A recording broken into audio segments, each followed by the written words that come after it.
Notre système solaire pourrait cacher d'autres planètes dans sa poche. Nous connaissons officiellement 8 planètes, mais elles ne sont pas les seules à avoir survécu à la formation chaotique de notre système solaire il y a 4,5 milliards d'années. Les astronomes disent qu'il y a 3 catégories de planètes dans notre système solaire. Nous appartenons à la première, les 4 planètes rocheuses intérieures qui tournent paisiblement autour du Soleil. Elles sont situées dans la ceinture principale d'astéroïdes qui sépare Mars de Jupiter, qui fait partie de la deuxième catégorie. Celle-ci est constituée d'un groupe de planètes situées dans le système solaire externe, les géantes gazeuses. Ces planètes ont d'énormes quantités de glace et de gaz tout autour de ce que les scientifiques pensent être leur noyau rocheux. Le troisième groupe se trouve au-delà de la zone où se trouvent nos planètes locales, quelque part après Neptune.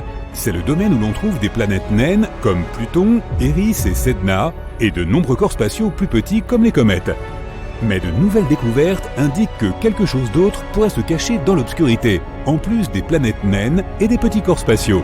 Peut-être même une nouvelle planète. Selon les modèles élaborés par les scientifiques, notre système solaire externe comptait autrefois une ou plusieurs planètes rocheuses de la taille de Mars ou de la Terre. Avec le temps, ces roches errantes ont interagi avec les larges champs de gravité de nos géantes gazeuses. Cela les a projetées sur une orbite lointaine, loin du voisinage. La question est de savoir si l'une de ces planètes de la taille de Mars a survécu et pourrait vraiment être quelque part là-bas.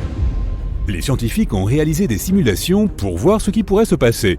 Elles ont montré que dans la moitié des cas où les planètes interagissent avec la gravité des géantes gazeuses, elles sont éjectées dans l'espace interstellaire. Dans l'autre moitié, il reste des objets libres de masse planétaire dont l'orbite est similaire à celle des objets de la ceinture de Kuiper. Il n'y a plus qu'une chose à faire, les dénicher. Les astronomes ont trouvé la planète la plus solitaire de l'univers. Ils essayaient de trouver des naines brunes très lointaines, appelées étoiles ratées, car elles ne deviennent jamais assez grosses pour briller. Les étoiles naissent avec de grandes masses, ce qui signifie qu'elles ont aussi une forte autogravité. L'étoile se comprime sur elle-même, cela provoque des températures internes élevées et permet à l'étoile de briller. Mais au lieu de cela, ils ont trouvé une vagabonde solitaire. La planète est âgée de 50 à 120 millions d'années. Et sa température en surface est de 400 degrés Celsius. Comparé aux étoiles, c'est froid. Au début, les scientifiques ont pensé qu'il pouvait s'agir d'une étoile naine brune. Mais si c'était le cas, elle serait beaucoup plus vieille. Cette planète sans étoiles flotte dans l'espace et passe à seulement 130 années-lumière de notre planète. Notre galaxie, la Voie lactée, fait 100 000 années-lumière de large, donc c'est relativement proche. Ce voyageur solitaire est en fait une géante gazeuse 4 à 7 fois plus grosse que Jupiter. Elle a peut-être été expulsée de son propre système solaire à cause des forces gravitationnelles ou entrant dans l'orbite d'une autre planète, où elle s'est formée loin de son étoile mère. Bien au-delà de Pluton, aux confins de notre système solaire, il existe un corps spatial à peu près aussi grand que Pluton, mais un peu plus froid et beaucoup plus dense. C'est probablement un gros corps rocheux recouvert d'un mince manteau de glace. C'est la planète naine Eris. Pluton et Eris occupent tous deux la ceinture de Kuiper, qui est l'anneau le plus reculé des corps spatiaux glacés qui se trouve au-delà de Neptune. Une journée dure 25,9 heures, assez semblable à celle de la Terre. Mais Eris fait le tour de notre Soleil 3 fois plus loin que Pluton, ce qui signifie que son année est assez longue. 557 années terrestres. Eris a une surface brillante et glacée. C'est l'un des corps les plus réfléchissants de notre système solaire. Il renvoie plus de 95% de la lumière qui le frappe. Quelque part, encore plus loin, il y a un super Saturne, beaucoup plus grand que Jupiter ou Saturne. C'est une exoplanète, c'est-à-dire une planète qui tourne autour d'une étoile différente de notre Soleil. Super Saturne se trouve à 434 années-lumière de la Terre. C'est la seule exoplanète que nous connaissons avec des anneaux similaires à ceux de Saturne. Elle possède en fait un énorme système d'anneaux, 200 fois plus grand que ceux de Saturne. Il y a plus de 30 anneaux, chacun d'entre eux ayant un diamètre de plusieurs dizaines de millions de kilomètres. Il existe des vides dans les anneaux, ce qui signifie qu'il pourrait y avoir des satellites intéressants, exolunes, dans les environs. Si ce super Saturne pouvait échanger sa place avec notre Saturne normal, ces anneaux occuperaient complètement notre ciel. Tu pourrais lever les yeux et les voir facilement. La vue serait incroyable, car ils apparaîtraient bien plus gros qu'une pleine lune. Les scientifiques ont trouvé des milliers de planètes en dehors de notre système solaire. Certaines sont denses comme du fer, tandis que d'autres sont aériennes et légères. Et puis, il y a le monde des eaux, un monde humide, plus grand que la Terre et plus petit qu'Uranus, à 40 années-lumière de nous. C'est une planète aquatique entourée d'une épaisse atmosphère, d'un diamètre 2,7 fois supérieur à celui de la Terre et presque 7 fois plus lourde que notre planète. Elle s'est probablement formée dans un endroit plus éloigné de son étoile où il y avait beaucoup d'eau glacée, mais a ensuite migré vers le lieu où elle se trouve aujourd'hui. Sa température en surface est de 230 degrés Celsius, ce qui est trop chaud pour accueillir la vie comme sur Terre. Elle contient également beaucoup moins de roches et beaucoup plus d'eau que notre planète. Imagine une planète sans terre, mais avec des océans sans fin couvrant toute sa surface. Les hautes pressions et températures formeraient des éléments tels que l'eau superfluide ou de la glace chaude, des matériaux assez exotiques que nous ne pouvons pas voir sur notre planète. Gliese 436b. Il s'agit d'une exoplanète de la taille de Neptune, située à 30 années-lumière de notre planète. Elle effectue une orbite complète autour de son étoile en un peu plus de 2 jours. Cette planète défie les lois de la physique. En effet, elle tourne autour de son étoile, qui est plus petite, plus froide et moins lumineuse que notre Soleil, à une distance 15 fois plus proche que Mercure ne l'est du Soleil. Lorsque nous pensons à la glace, nous imaginons un cube gelé, peut-être dans un verre de jus de fruits. Mais cette planète a une surface glacée, même si la température est de 526 degrés Celsius. Cette température est bien supérieure au point de fusion, mais la glace reste solide et brûlante. Cela se produit à cause de la très forte gravité. Elle compresse la vapeur d'eau dans l'atmosphère en glace solide. La pression ici ne permet pas à la glace de fondre, peu importe la chaleur de la surface. Maintenant, imagine être sur une planète mystérieuse et qu'il se mette à pleuvoir tout à coup. Des saphirs et des rubis. Une exoplanète lointaine, une géante gazeuse située à 1000 années-lumière de la Terre dans la constellation de Cygnus et 16 fois plus grande, possède une météo spécifique avec des tempêtes assez violentes. Et donc oui, des rubis et des saphirs sont répartis sur la planète lorsqu'il pleut. Du côté obscur de la planète, il y a une grande quantité de corindon dans l'atmosphère. Et le corindon est le matériau dont sont faites les pierres précieuses comme les saphirs et les rubis. Les nuages de corindon donnent une vue assez incroyable. La planète est en proie à des vents violents qui se transforment souvent en tempêtes puissantes qui poussent d'énormes masses de ces nuages à travers la planète. Bien que celle-ci soit inhabitable, il serait certainement intéressant de venir y ramasser quelques pierres précieuses. Le climat y est tout de même assez sauvage et les températures dépassent les 2500 degrés Celsius. En comparaison, Vénus est la planète la plus chaude de notre système solaire et sa température n'est que de 475 degrés Celsius. En regardant l'étendue de l'espace, tu peux voir un beau petit point bleu dans l'obscurité sans fin. Il s'agit d'une exoplanète située à 63 années-lumière de nous, dans la constellation de Vulpecula. Mais elle est beaucoup plus chaude et plus grande que notre maison, environ la taille de Jupiter, et complète l'orbite autour de son étoile haute en seulement 2,2 jours terrestres. Cette orbite est si proche que la planète est très probablement bloquée par les marées. Cela signifie qu'elle montre toujours une seule face à son étoile, comme notre Lune montre toujours une face à la Terre. Le temps ici est fou, les vents soufflent jusqu'à 8700 km/h, soit 7 fois la vitesse du son. Le vent le plus rapide sur Terre n'atteint que 370 km/h. Et il y a mieux, la pluie ici n'est pas faite d'eau, mais de verre fondu. Les nuages sont constitués d'atomes et de particules de silicate. Ils sont l'élément clé qui donne à la planète sa couleur bleu cobalt et non pas le reflet des océans, ce qui est le cas de la Terre. Autrefois, la Terre était violette. Aujourd'hui, même lorsque tu nous regardes depuis l'espace, tu vois beaucoup de vert. Le vert que nous voyons dans la nature est dû à la photosynthèse. Le processus par lequel les plantes transforment l'énergie provenant du soleil en énergie dont elles ont besoin pour vivre et pour produire de l'oxygène pour nous. La partie principale du processus qui donne aux plantes leur couleur verte est le pigment chlorophylle. Il y a longtemps, à la place de la chlorophylle, il existait une molécule appelée rétinal. Ces pigments absorbaient la lumière jaune et verte et la transformaient en rouge et bleu, de sorte que la Terre était plus violette. Et puis il y a une planète rose très loin de nous. 4 fois plus grosse que Jupiter, c'est une exoplanète récemment formée, âgée d'environ 160 millions d'années. À titre de comparaison, la Terre a 4,5 milliards d'années. Si nous pouvions y aller, nous verrions un monde incroyable qui brille par la chaleur de sa formation. Tout ce qui t'entoure serait de couleur magenta. Il est normal que les planètes soient un peu inclinées sur le côté. Par exemple, la Terre est inclinée à un angle de 23 degrés. C'est pourquoi nous avons des saisons. C'est l'été, lorsque la partie du monde où tu te trouves penche plus près du Soleil. Et à l'inverse, c'est l'hiver quand tu t'en éloignes. Mais Uranus est plus inclinée que la normale. Elle repose à un angle de 98 degrés, ce qui a un effet énorme sur ses saisons. Chaque saison sur Uranus dure pas moins de 21 ans. Pense-y la prochaine fois que tu te plains que l'hiver dure trop longtemps. Ici sur Terre, nous évaluons nos trajets en minutes et en heures, voire en jours.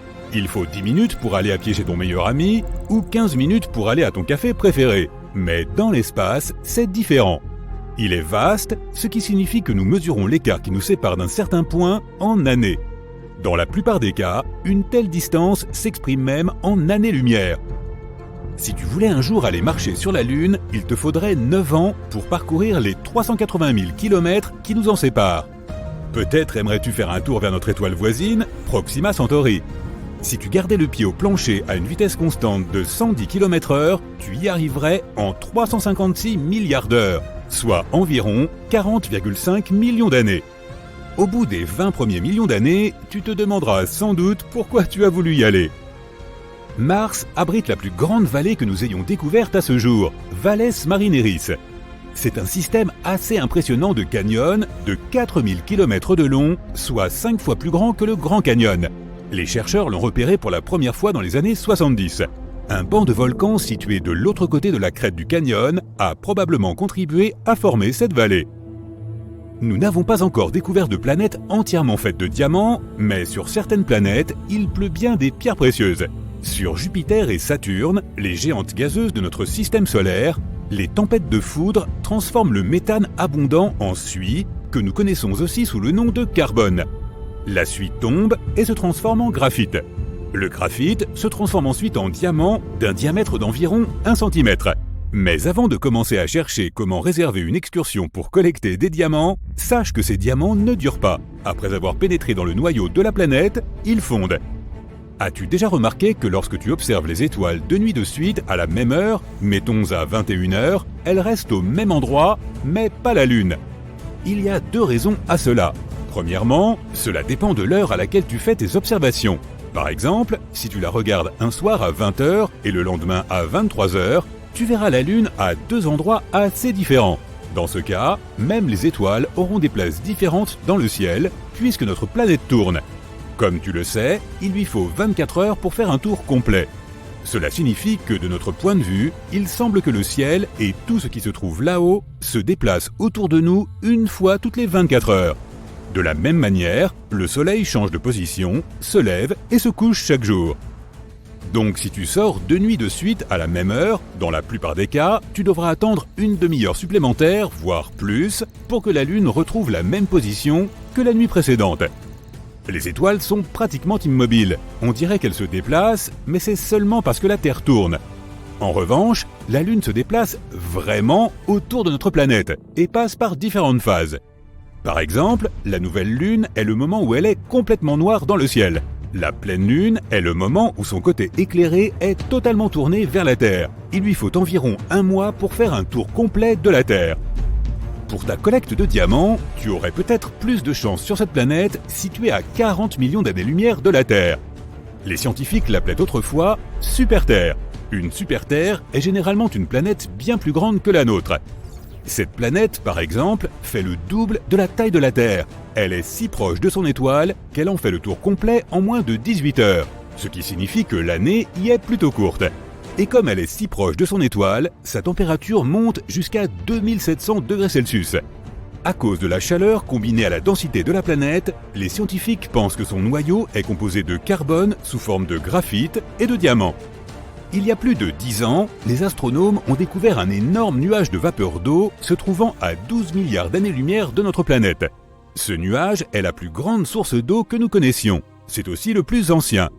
Il date de l'époque où l'univers n'avait que 1,6 milliard d'années. Aujourd'hui, il a 13,8 milliards d'années. Et oui, si tu avais ouvert un compte épargne il y a 12 milliards d'années, avec les intérêts engrangés, tu aurais une jolie somme aujourd'hui. Mais les banques n'existaient pas à l'époque. Bref, ce nuage est si grand qu'il contient 140 000 milliards de fois la quantité d'eau de tous les océans de notre planète. Ce nuage nourrit en quelque sorte un trou noir. Il pourrait aussi contenir suffisamment de gaz, comme le monoxyde de carbone, pour encourager le trou noir à devenir 6 fois plus grand qu'il ne l'est actuellement. La température moyenne de notre planète est d'environ 14 degrés Celsius et la température la plus élevée jamais mesurée a été de 57 degrés Celsius. Cela te semble chaud ? Eh bien, sur Vénus, elle peut atteindre 482 degrés Celsius, ce qui en fait la planète la plus chaude de notre système solaire. Mais ce n'est pas assez chaud pour faire fondre de l'acier. Il faudrait qu'elle soit plus élevée de 1400 degrés Celsius pour y parvenir. Mais c'est assez chaud pour faire fondre le plomb. Et c'est bien trop chaud pour abriter la vie, du moins sous aucune forme que nous connaissions. Vénus n'est pourtant pas la planète la plus proche du Soleil, c'est Mercure, mais elle a une atmosphère très épaisse qui piège les gaz à effet de serre. C'est comme si tu te couvrais d'une couverture très épaisse au beau milieu de l'été. Nous avons l'habitude de voir les volcans cracher de la lave chaude en fusion. Après tout, c'est ce qu'ils font principalement sur Terre. Mais dans l'espace, les volcans ont tendance à cracher du méthane, de l'eau ou de l'ammoniac. Et ces matériaux gèlent pendant l'éruption et finissent par se transformer en vapeur gelée et en quelque chose appelé neige volcanique. On les appelle donc des cryovolcans. Tu peux les trouver sur les lunes de Jupiter, Io et Europe, sur la lune de Saturne, Titan et sur Pluton. Ces volcans sont particulièrement actifs sur Io, qui possède des centaines de cheminées. Les véhicules de la NASA ont même capturé certains d'entre eux en éruption en temps réel. Les panaches de vapeur gelée qui en sortent s'étendent sur environ 400 km. Au fait, on vient de découvrir une autre lune autour de Jupiter, qui pourrait être adaptée à l'agriculture un jour. Elle s'appelle Ia-Ia-Ho. Ah, je plaisante. Qu'arrive-t-il exactement à la lumière après qu'elle ait disparu à l'intérieur d'un trou noir ? Le photon est une particule de lumière. L'horizon des événements est la limite d'un trou noir. Lorsqu'un élément, mettons un photon, passe cette limite, il ne peut plus s'échapper. Mais cela ne signifie pas que le trou noir l'a détruit. Il attire rapidement le photon vers son centre, où une masse énorme est entassée dans un espace infiniment petit. Mais on ne sait pas exactement ce qui arrive au photon dans des conditions aussi extrêmes. C'est toujours l'un des plus grands mystères. Un trou noir détruit-il la lumière ou non ? Saturne possède 82 lunes que nous connaissons, 53 confirmées et 29 autres qui sont toujours sur la liste d'attente pour être confirmées comme de véritables lunes avant d'obtenir leur nom officiel. Et l'une de ces lunes les plus étonnantes pourrait être un gros morceau de roche de 1470 km de diamètre appelé Iapetus. Elle est sombre d'un côté et lumineuse de l'autre. Sa moitié la plus claire est 20 fois plus réfléchissante que l'autre. Il s'avère que le côté lumineux est de la glace. Le côté sombre est un peu plus compliqué. Une théorie affirme qu'il est sombre à cause de particules provenant d'une autre lune nommée Phébé. Une autre théorie dit que cela pourrait être à cause de la chaleur. Comme cette lune tourne très lentement, sa matière sombre absorbe la chaleur, ce qui la rend encore plus sombre. À ton avis, quelle taille peut atteindre un trou noir ? En théorie, nous ne pouvons pas trouver de limite supérieure à sa masse. Mais les astronomes pensent que les trous noirs ultramassifs, UMBH, situés au cœur de certaines galaxies, ont pour la plupart une taille allant jusqu'à 10 milliards de masses solaires. Récemment, ils ont même découvert que ces UMBH ne peuvent physiquement pas grandir beaucoup plus que cela, car dans ce cas, ils commenceraient à perturber les disques d'accrétion qui les alimentent. Ce faisant, ils finiraient en quelque sorte par avoir l'œil plus gros que le ventre. La plupart des gens imaginent la couleur de l'univers comme étant quelque part entre l'aigue marine et le turquoise pâle. Même certains chercheurs pensaient que c'était le cas. Mais on a réussi à déterminer la couleur cosmique en combinant la lumière de plus de 200 000 galaxies situées à moins de 2 milliards d'années-lumière de notre planète. La vraie couleur est en fait plus proche du beige. Les chercheurs se sont trompés car le logiciel n'était pas correctement calibré. Il a finalement converti le spectre cosmique en la couleur que nos yeux verraient si nous y étions exposés. L'équipe a défini cette couleur comme un latte cosmique. Sans sucre et à emporter s'il vous plaît.